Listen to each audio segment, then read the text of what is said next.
Hello बच्चों, hi everyone. तो चलिए बच्चों फ्रिक्शन के आगे की बातचीत करते हैं।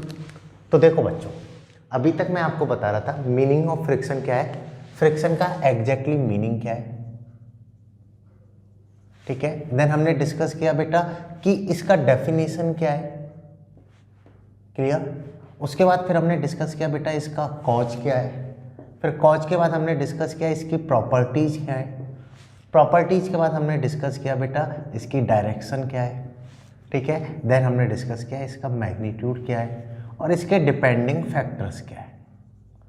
ये सारी बातचीत हमने की थी कि मीनिंग ऑफ फ्रिक्शन क्या है, डेफिनेशन क्या है, किस कारण से फ्रिक्शन अप्लाई होता है, क्या क्या उसकी प्रॉपर्टीज हैं, फ्रिक्शन की डायरेक्शन क्या है, कितना मैग्नीट्यूड का होता है और कौन से इसके डिपेंडिंग फैक्टर्स हैं, किन पर फ्रिक्शन हमारा डिपेंड करता है और किन क्वांटिटीज पर फ्रिक्शन हमारा डिपेंड नहीं करता है। ये सारी बातचीत हमने की थी। तो अब बेटा हम स्टार्ट करते हैं इसका नेक्स्ट पार्ट, आगे की बात करते हैं टाइप्स ऑफ फ्रिक्शन क्या है। ठीक है, थोड़ा सा थ्योरेटिकल है बट ये कॉन्सेप्चुअल भी है। थ्योरेटिकल कॉन्सेप्चुअल में जो क्वेश्चंस लैंग्वेज प्रॉब्लम हमारी आती हैं वहाँ पर भी आ सकता है, बाकी न्यूमेरिकल्स के लिए भी समझना जरूरी है। तो हेडिंग डालो बेटा, हमारा नेक्स्ट टॉपिक है types of friction.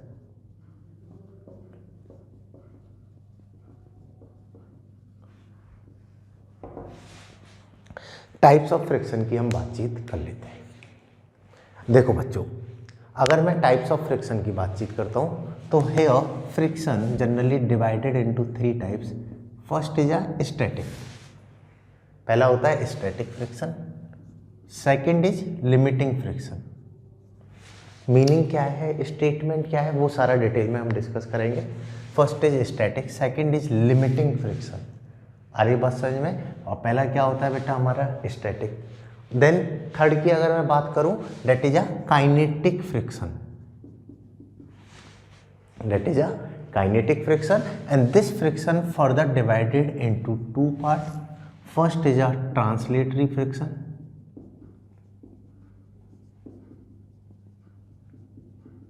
And second is a rolling friction. So ये टोटल टाइप है।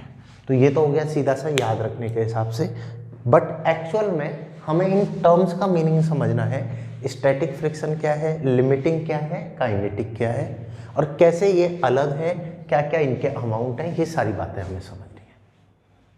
तो देखो बच्चों, जिसमें सबसे पहला आप हेडिंग डालो स्टैटिक फ्रिक्शन।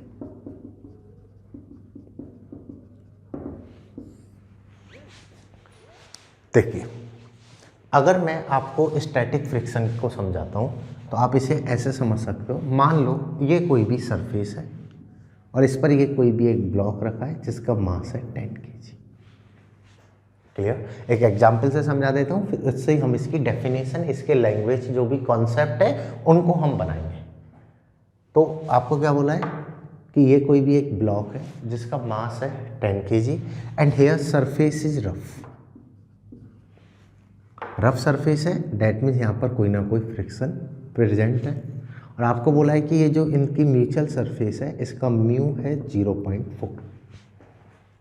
म्यू कितना है, 0.4 है। So ultimately when I apply external force, जैसे मैं एक्सटर्नल लगाऊंगा, इसको मूव कराने का ट्राई करूंगा, then friction will appear and it will oppose the tendency of motion. कि जैसे मेरी इसको मूव कराने की टेंडेंसी है तो यहाँ फ्रिक्शन उत्पन्न होगा, फ्रिक्शन अपीयर होगा and which will oppose the tendency of motion. कि इसकी जो मूवमेंट की टेंडेंसी है उसको ये अपोज करेगा। ठीक है, because it act opposite to the direction of motion और opposite to the tendency of direction of motion. तो फ्रिक्शन किधर लग रहा है हमारा, अपोजिट। अब देखिए बच्चों, अगर मैं यहाँ पे लिखता हूँ फ्रिक्शन F, तो कितने अमाउंट का ये मैक्सिमम लगेगा। तो आपने पढ़ा है सर नीचे तो लगेगा mg, वो तो हो गया 100 न्यूटन, और सर ऊपर लगेगा नॉर्मल फोर्स। नीचे तो लगेगा mg 100 न्यूटन और ऊपर लगेगा नॉर्मल फोर्स। आपने पढ़ा है friction that is equal to होता है म्यू एन। अभी मैंने बेसिक रफ आइडिया आपको दिया था कि friction which is equal to क्या होगा अपना म्यू एन। तो friction that is equal to mu तो है बेटा अपना 0.4, एन है बेटा अपना 100, तो यहाँ से friction that is equal to आएगा 40 न्यूटन। कितना आ जाएगा फ्रिक्शन? 40 न्यूटन। कहने का मतलब क्या हुआ कि जो मैक्सिमम अपोजिशन पॉसिबल है, कि मैक्सिमम जितना अपोज ये फ्रिक्शन करेगा विच इज इक्वल टू होगा 40 न्यूटन। इतने अमाउंट से ये अपोज करने का इसे ट्राई करेगा। आ रही बात समझ में कि इतना 40 न्यूटन के अमाउंट से ये इसको अपोज करने का ट्राई करेगा। अब देखो बच्चों, अभी मैंने स्टैटिक की बातचीत नहीं की, अभी मैं तुम्हें एग्जाम्पल समझा रहा हूँ। यहाँ से ही हमारा स्टैटिक, लिमिटिंग, काइनेटिक सारे समझ जाओगे आप। अब देखो, अब इसी ब्लॉक को मैं एक सेपरेट डायग्राम बना लेता हूँ। इधर मैंने एक्सटर्नल फोर्स लगा रहा हूँ, ठीक है। तो पीछे क्या लग रहा है? फ्रिक्शन, जिसकी मैक्स वैल्यू कितनी जा सकती है? 40। जैसे ही मैंने एक्सटर्नल फोर्स 5 न्यूटन लगाया, मैंने कितना फोर्स लगाया एक्सटर्नल? 5 न्यूटन। तो 5 न्यूटन से मेरी इसको मूव कराने की टेंडेंसी है। क्लियर? 5 से इसको मेरी मूव कराने की टेंडेंसी है। तो फ्रिक्शन ने इसको क्या किया? अपोज किया। फ्रिक्शन इसको मूव करने से रोकेगा। सही बात है। कितना लग सकता है फ्रिक्शन? 40। अगर फ्रिक्शन एक ही बार में 40 लग गया तो देखो बच्चों, पीछे का फोर्स तो 40 है और आगे का 5 है, मतलब ब्लॉक किधर जाना चाहिए? पीछे। और कभी आपने ऐसा देखा है कि आप ब्लॉक को आगे खींच रहे हो और ब्लॉक पीछे जा रहा है? भाई या तो ब्लॉक मूव ही नहीं करेगा, मूव करेगा तो आगे मूव करेगा। आ रही ना बात समझ में? ऐसा तो नहीं है कि तुम जोर लगा रहे हो आगे और ब्लॉक जा रहा है पीछे, ऐसा तो नहीं होगा। डैट मीन्स मैंने एक्सटर्नल 5 लगाया तो फ्रिक्शन पूरा की पूरा 40 तो नहीं लगाएगा, बिकॉज अगर पूरा की पूरा 40 लग गया तो ब्लॉक को पीछे जाना चाहिए लॉजिकली, बट ऐसा तो प्रैक्टिकली होता ही नहीं है, तो ये बात तो गलत है। तो फ्रिक्शन क्या करेगा? अपने आप को एडजस्ट करेगा 5 न्यूटन के इक्वल। कहने का मतलब है कि फ्रिक्शन मैक्स वैल्यू 40 कैरी कर सकता है, लेकिन ऑल टाइम वैल्यू 40 कैरी नहीं करता। जो जरूरत है उस हिसाब से कैरी करता है। मैक्सिमम कहाँ तक पहुंचेगा? 40 तक। 5 लगाया तो कितना लगा? 5। ओवरऑल नेट फोर्स क्या हो गया? 0। ओवरऑल ब्लॉक कैसा रहेगा? स्टैटिक। ओवरऑल ब्लॉक मूव नहीं करेगा। जैसे ये 10 kg है, मैंने बेटा इधर लगाया 10 न्यूटन, पीछे लग रहा है फ्रिक्शन, तो फ्रिक्शन अपने आप को कितना ले आएगा? 10 पे ले आएगा, क्योंकि ये तो 40 तक जा सकता है। 10 लगाया तो इसने 10 लगा दिया। ओवरऑल ब्लॉक कैसा रह गया? स्टैटिक। अब मैंने क्या किया बेटा? वही ब्लॉक है 10 kg, अब मैंने लगाया 20, तो पीछे लगा फ्रिक्शन, अपने आप को बैलेंस कर लेगा 20 पर। ओवरऑल ब्लॉक कैसा रहेगा? स्टैटिक। अब भी ब्लॉक मूव नहीं कर रहा है। आ रही बात समझ में कि ओवरऑल ब्लॉक कैसा है? स्टैटिक। नाउ आई अप्लाई वही सेम 40 न्यूटन, तो अब भी फ्रिक्शन कितना लगेगा बेटा? 40, क्योंकि ये मैक्स 40 तक चला जाएगा। ओवरऑल ब्लॉक कैसा रहेगा? स्टैटिक। अब भी ब्लॉक कैसा है हमारा? स्टैटिक है। Now if I apply 41 Newton, अब एक्सटर्नल में कितना लगा रहा हूं बेटा? 41 न्यूटन, बट फ्रिक्शन मैक्सिमम कितना लग सकता है? 40। तो फ्रिक्शन कितना लग रहा है पीछे? 40। ओवरऑल 41 डोमिनेटिंग है, तो now block will move with the net force of 1 newton. आ रही ना बात समझ में कि now it will start moving with the net force of 1 newton, लेकिन इसके पहले तक ये मूव नहीं कर रहा था। तो यहां पर तो फ्रिक्शन क्या कर रहा था? मोशन की टेंडेंसी का अपोज कर रहा था, और यहाँ पर अब ये मूव करना स्टार्ट हो गया है, तो अब अपने मूवमेंट का अपोज कर रहा है, और जितनी इसकी मैक्सिमम स्ट्रेंथ है उतने से तो ये अपोज कर ही रहा है। वो बात अलग है कि इस पे लगने वाला फोर्स ज़्यादा है। क्लियर? तो फ्रिक्शन मोशन की टेंडेंसी का अपोज करेगा और मोशन का अपोज करेगा। ये तो बात हो गई फ्रिक्शन की। आ रही बात समझ में? जिसका अमाउंट निकालते हैं हम म्यू एन से, बट हम तो डिस्कस कर रहे थे सर टाइप्स ऑफ फ्रिक्शन। तो देखो बच्चों, इस पूरे एग्जाम्पल से ही हमारे तीनों फ्रिक्शन डिफाइन हो जाते हैं। जब ब्लॉक के मूवमेंट की टेंडेंसी है बट ब्लॉक मूव नहीं कर रहा है, इसकी टेंडेंसी है मूव करने की, but still it is not moving because external force is not sufficient to move this block. Here external force is not sufficient to move this block, that's why block is not moving, block is stationary. So the force of friction that is acting on the block is called static friction. अगर block रुका हुआ है, जब जो भी friction लग रहा है उसको हम बोलेंगे स्टैटिक फ्रिक्शन. ठीक है, तो इसका क्या हुआ, when block is stationary.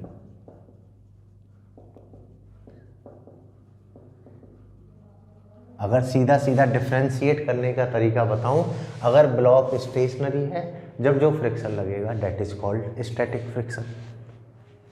Clear. Now second, और भी डिटेल में बताऊंगा स्टैटिक के, और भी डिटेल में पॉइंट हम डिस्कस करेंगे. पहले समझ लो बेटा, when block is stationary that is called static friction. Second, limiting. अगर लिमिटिंग की बात करूं तो it is the max value, it is the maximum value of static friction. That means ये तो जस्ट एक वैल्यू है, जैसे 5वीं स्टैटिक है, 10वीं स्टैटिक है, 20वीं स्टैटिक है, 30वीं स्टैटिक होता, लेकिन जो मैक्स वैल्यू है ना, ये जो फ्रिक्शन है स्टैटिक का, इस टाइप को हम लिमिटिंग बोल देते हैं. That mean limiting friction is a type of static friction. और कौन से टाइप का होगा, that is a maximum value of static friction. It is a maximum value of static friction. आ रही बात समझ में. And third one is kinetic friction. When block is moving then the friction force is called kinetic friction. So it connect movement cause. ये तो movement के time पे है, ये स्टेशनरी के टाइम पे है, और ये क्या है, उन दोनों को कनेक्ट करने वाला पीक पॉइंट, फ्रिक्शन की मैक्स वैल्यू, वो है लिमिटिंग. आया समझ में. तो सिंपल सा है, स्टेशनरी मूवमेंट और ये हो गया बीच का कनेक्टिंग पीक पॉइंट. और मूवमेंट दो टाइप का होता है बेटा, एक तो होता है ट्रांसलेटरी और एक होता है बेटा रोलिंग मूवमेंट. ठीक है, ऐसे व्हील रोटेट होते हुए आगे जा रहा है, तो रोलिंग में जो फ्रिक्शन लग रहा है वो रोलिंग फ्रिक्शन, और ट्रांसलेटरी मूवमेंट में जो फ्रिक्शन लग रहा है that is a translatory friction. Clear. तो ये होते हैं हमारे टाइप ऑफ फ्रिक्शन फोर्स. इसको मैंने एक एग्जाम्पल से समझाया है. अब मैं इनको पॉइंट वाइज आपको लिखते हुए जाऊंगा. तो पहले बेटा इस पूरे कॉन्सेप्ट को समझो, इसमें से आपको कुछ भी इंपॉर्टेंट लगता है उसको लिख लो, इस टेबल को बना सकते हो. ठीक है, इन एग्जाम्पल्स पे फिर हम क्वेश्चंस करेंगे, वहाँ आप डिटेल में ये सारी बातें और अच्छे से समझ पाओगे. ठीक है, तो अब एक एक को मैं पॉइंट वाइज समझा देता हूँ. इनसे रिलेटेड हम ग्राफ भी बना लेते हैं, फिर हम मूव करेंगे न्यूमेरिकल्स पर. तो ये लिख लो आप पहले.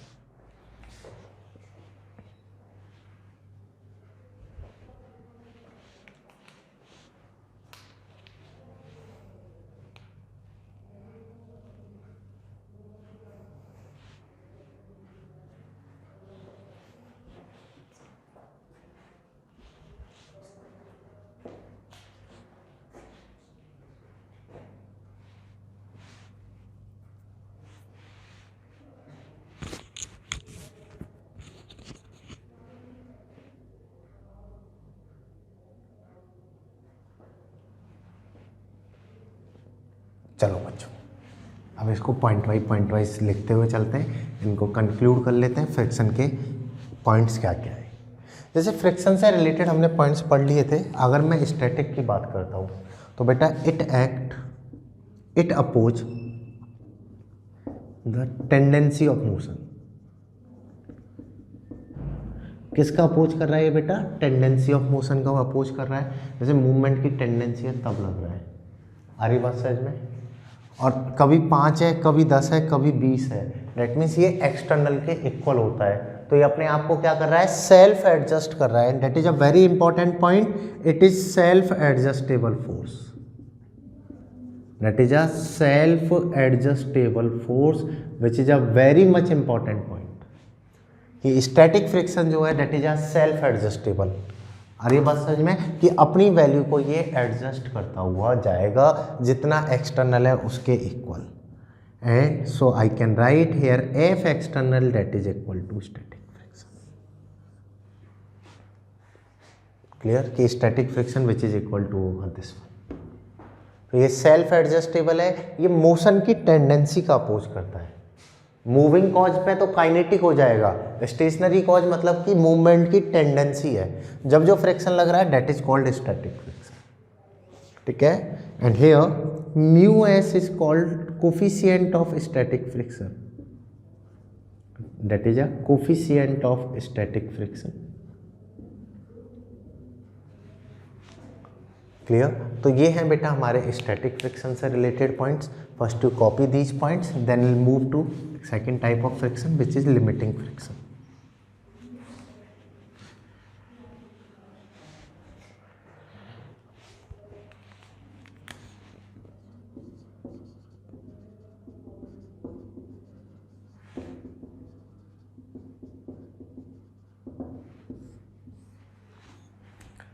Now move to another point that is a limiting friction. इसके बारे में बातचीत कर लेते हैं। ये तो हो गया स्टैटिक। तो मैंने अभी अभी आपको बताया बेटा limiting it is the maximum value of static friction.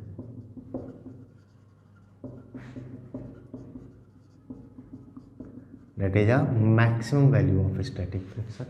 So if I write limiting friction, that is denoted by FL, that is equal to होगा mu s into n, which is equal to क्या होगा mu s into n. Here n is a normal force and mu s is a static friction coefficient. That is a static friction coefficient. Clear? So limiting friction you can define directly, that is a maximum value of static friction and which is equal to mu s into n. That is equal to क्या होगा बेटा अपना mu s into n. Now come to the next part, third one, that is a kinetic friction.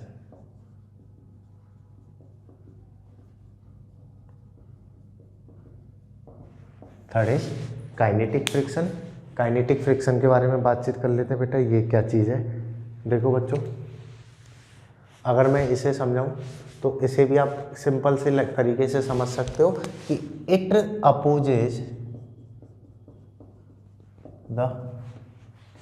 Opposes the movement cause relative motion between to surfaces.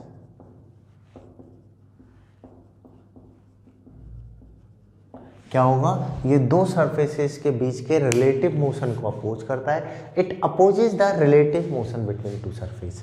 That mean movement जब start हो गया है, जब जो फ्रिक्शन लग रहा है that is called kinetic friction.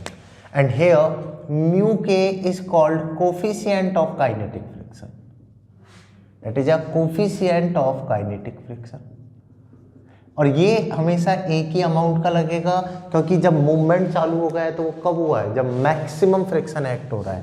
तो you can write F K that is equal to होता है बेटा mu K into N. That is equal to होगा म्यू के इंटू एन और लिमिटिंग होगा mu S into N. Clear. N तो वही same normal force है, ये कोफिशिएंट ऑफ स्टैटिक फ्रिक्शन है, ये कोफिशिएंट ऑफ काइनेटिक फ्रिक्शन है। मेजरली 99% प्रॉब्लम में दोनों की वैल्यू आपको सेम देगा, बट प्रैक्टिकलिटी में बात करें तो जनरली म्यू एस ज़्यादा होता है कंपेयर टू म्यू के। इस बात को आप ऐसे भी समझ सकते हो, जैसे मान लो एक ट्रक का टायर है वो सीधा खड़ा है, जब वो स्टेशनरी है एक तो उसको मूव कराओ और एक मूविंग टायर है उसको मूव कराओ। किसको मूव कराना ही चाहिए? तो when you are performing both events, so you will analyze when you are moving stationary tire, then you are putting more efforts compared to moving the moving tire.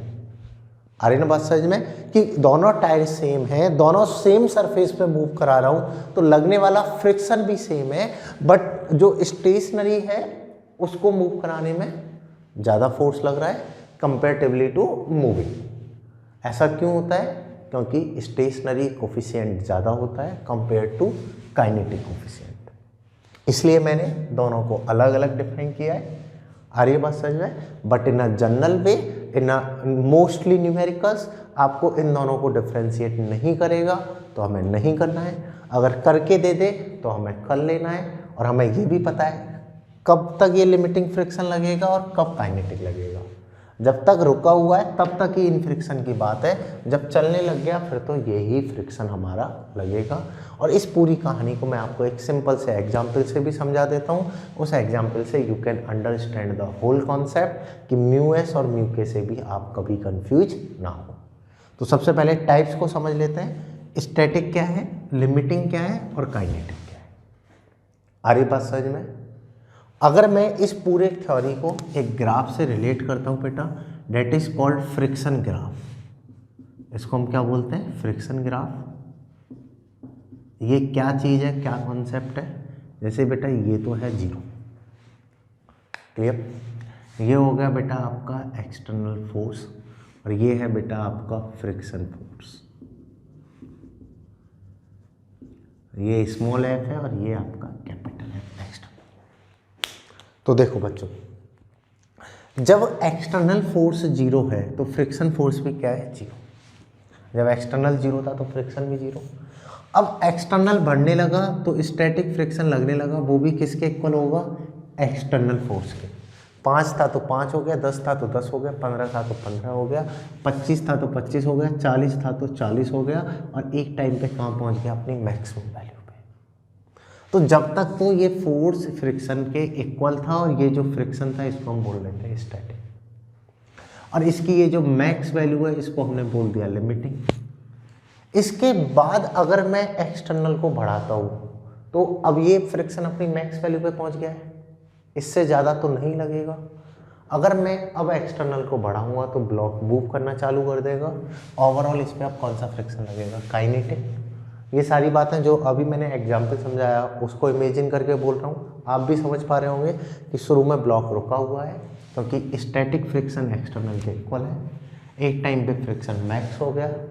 अब इसके बाद काइनेटिक लगा तो अब फ्रिक्शन तो बदल नहीं सकता, ठीक है, और काइनेटिक जनरली लिमिटिंग से कम होगा।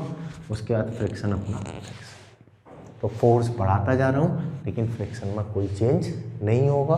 And that type of graph is called friction graph. इसको हम क्या बोलते हैं बेटा? Friction graph. आ रही बात समझ में कि अगर मैं यहाँ पे बातचीत करूँ तो ये जो है इसको तो हम बोलते हैं बेटा काइनेटिक फ्रिक्शन। ये जो पॉइंट है that point is called limiting friction and that is called static friction.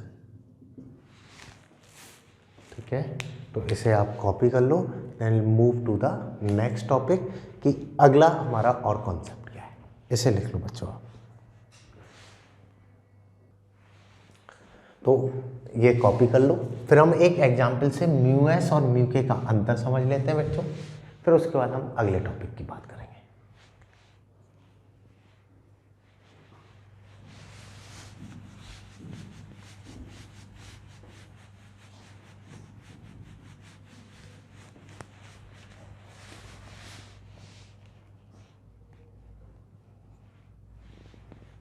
देखिए एक एग्जाम्पल मैं ले लेता हूँ जिससे हम ये म्यू एस और म्यू के का कॉन्सेप्ट क्या है इसको अच्छे से समझ लें।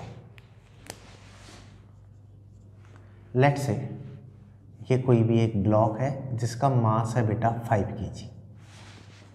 ब्लॉक का मास कितना है? 5 kg। Here coefficient of static friction is 0.4, coefficient of kinetic friction is 0.3। Static ज़्यादा है comparatively to kinetic. Here you are applying external force F, आप एक्सटर्नल फोर्स एफ अप्लाई कर रहे हो। डिटरमाइन फ्रिक्शन फोर्स, आपको क्या निकालना है बेटा? फ्रिक्शन फोर्स निकालना है। When F is equal to 5 newton, when F is equal to 10 newton, when F is equal to 15 newton, when F is equal to 20 newton, when F is equal to 25 newton. Clear? तो आपको ये friction निकालना है। ये 5 problems आपको दी हुई हैं। F is equal to 5 newton, F is equal to 10, 15, 20 and 25 newton. इन सारे केसेज में फ्रिक्शन क्या होगा?